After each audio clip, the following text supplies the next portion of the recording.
Quiet on the set. Shh.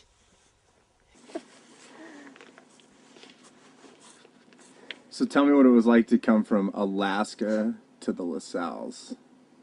So yeah, coming from Alaska to the LaSalles has definitely been totally a mind trip. We were up in Alaska with these just huge mountains, tons of snow. The style of skiing was just really open and fast. And then we came out here, and not only are we camping in, some of the most arid climate in the world, we're also skiing these mountains that are in full-on spring conditions, tons of rock exposure. The snow was going through a corn cycle, even though we didn't get to ski the corn cycle so much as getting to ski some icy runs, but awesome nonetheless. We'll get into that later. Anyway, it's a trippy, but it's also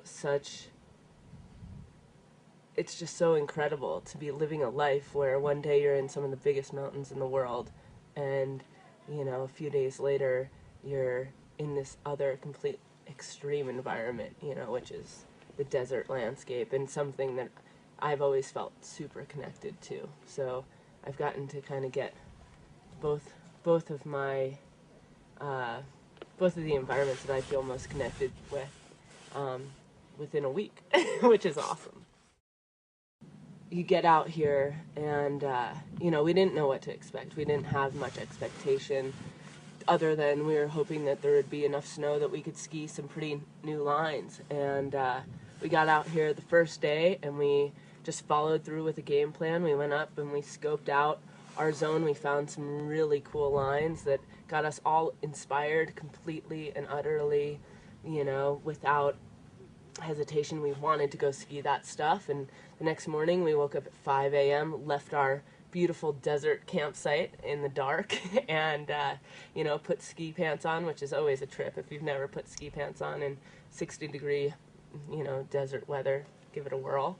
Jumped in the car and went up there and toured for a few hours and did a gnarly boot pack, and unfortunately the snow wasn't as that creamy corn that you hope for, but we skied the lines we set out to do, which were magnificent, and got back to our campsite all feeling really accomplished. We were back by 2 and we were in shorts and flip-flops and hanging out in the Moab desert, looking to go boulder and hang out in the sunshine. And what we decided after our day of a lot of effort and energy, and the snow being as icy and unenjoyable in terms of skiing as it was, we kind of decided that, while we put the energy into this trip and we were all really excited to make a desert ski trip happen, the conditions, Mother Nature it wasn't there for us. There had been some dust that had flown onto the snow pack that was interfering with the corn cycle, and so we've kind of embraced it and changed gears, and that's been really cool to be with people that you mesh so well with, that you can all just change gears. And we've now been out here, we didn't ski today, we didn't ski yesterday. We've just been really kind of embracing the desert and taking some time for ourselves and enjoying each other as friends and just comrades. So yeah. Hippie, punk, misfit, or something else, and why?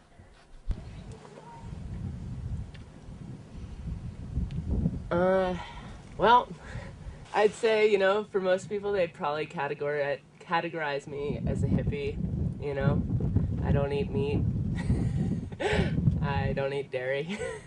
But there's something a little rebel about my personality. I've always been trying to just kind of, push the norms and values, and maybe that's hippie too, but I don't know. I don't like categories, I guess. I like I'm just human. That's hippie too. So yeah, I guess a hippie.